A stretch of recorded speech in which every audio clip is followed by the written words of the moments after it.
In our next session, we will take a look at QoS policy. I'm gonna quickly discuss the feature, and then we will look at an example where I will show you how to use QoS on FTD.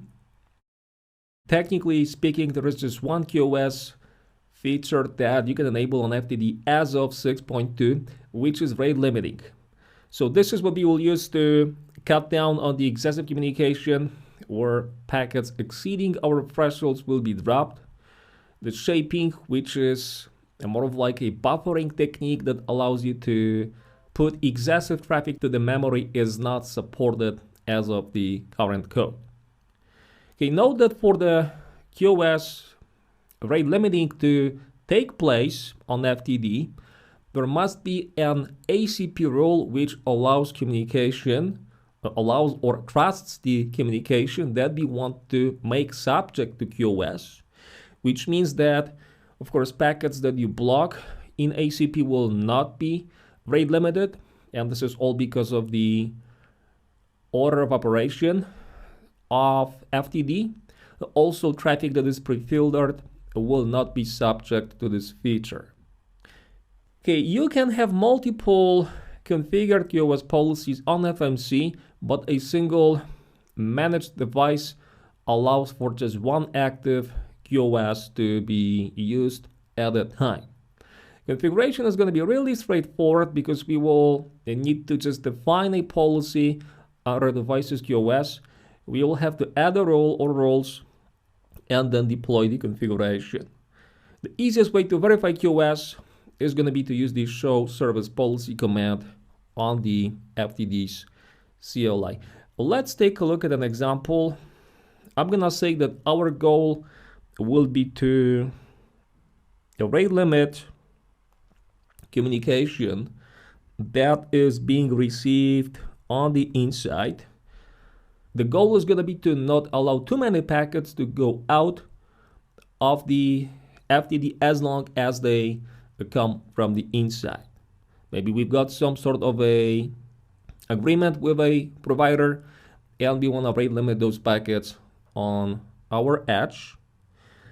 And we will aim for, maybe let's take a look at this in the policy. I'm not sure if we can go for something less than 1 meg per second. We will have to check this. Let's go to devices, QoS. I'm going to add a new policy for our FTD1 QoS, or just let's just say QoS FTD1 like that.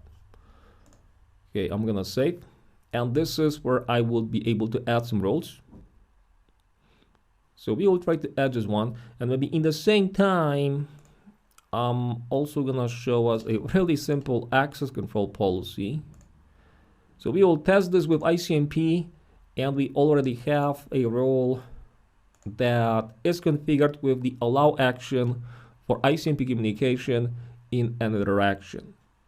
So from the ACP's perspective, we allow all ICMP packets from the inside to outside, from outside to inside, and so on.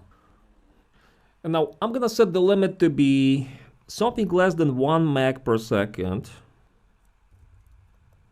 Let's say a half of a meg per second. This is going to be our limit, and we will want to enforce this policy as the traffic is coming on the inside. So before it leaves the FTD, if we get more than half of a meg of packets on the inside, inbound, we won't allow them to go out of the FTD towards router 1. Router 1 is what I'm going to use to test it.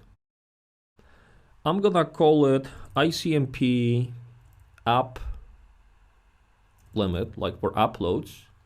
Okay, this is going to be the source. This is going to be the destination. With this option here, this essentially tells FTD where we want to apply our policy, on the inside, on the sources, or on the destination interface. We want to apply this policy on the inside, which is our source. This is the source zone, my inside. Okay, download limit, I'm not going to configure it. We will not be rate limiting in the outbound direction from inside towards the inside devices. We will limit from inside devices outbound. So incoming packets, inbound traffic. Just have a MAC enabled. The rule is enabled. Networks, I'm going to leave this empty. We will work on interface objects. You could also use the user identity. You could use URLs, pxgrid fetched information, choose applications. So most of those options you can use in ACP. You can also use them here for QoS. What I'm going to do instead, I will simply go for ports. We will rate limit ICMP communication. This is going to be the focus. I'm going to leave all other traffic unlimited. Well, I could obviously add some other rules for other communication and set a different limit, but in this case we will focus just on ICMP. This is going to be the destination. We will add this rule from the inside to outside. The ICMP have a MAC on the source. I'm going to save, and let's try to push this change to FTD1. And maybe before this gets to FTD, let's also make a quick test. From CSR3, which is here, I'm gonna send some large packets to router 1. And we will set the size to be 1000 bytes. And let's say I wanna send 50 packets. Okay, we see that all of them are making through.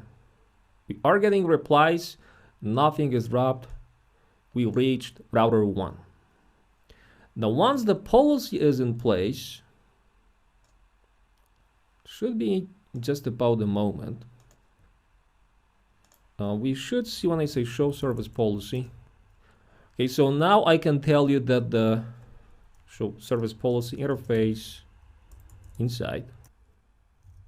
And if we now take a look at this from CSR3, we should see a difference. What's the limit here? This policy map inside. Let's take a look at the statistics.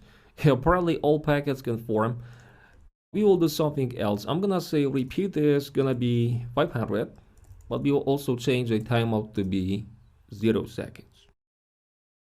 Okay, so in this case the limit is essentially too high, and that's the reason why we are not seeing any exceeded packets.